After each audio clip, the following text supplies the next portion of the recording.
from my background. So when I was growing up, one thing I do remember is people getting married and the brother and the sister, something called sister giving up her rights. We didn't call it Misyar marriage, but that was just a regular marriage from our perception.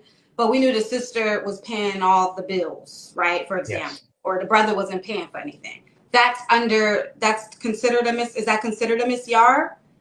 And that's it, yeah. So that happened, and the reason where I'm glad you brought it up, this started maybe like 20, 30 years ago, where you had a number of people in the Middle East, a lot of the Arabs, when they were traveling, maybe they were businessmen or going on holidays to different parts of the world, they would then have marriages, but then they will say to the wife, I can't be with you, because I've got another wife back home. So that's why she will forego her rights. And then some women will say that you don't need to give me maintenance. So then what happened is a number of brothers, especially brothers who studied in Saudi Arabia, because that's where it was prevalent and followed like a Salafi interpretation of Islam. A lot Oh, of those brothers, both in the UK and in America, it was quite prevalent amongst brothers who follow, like I say, Salafi interpretation of Islam.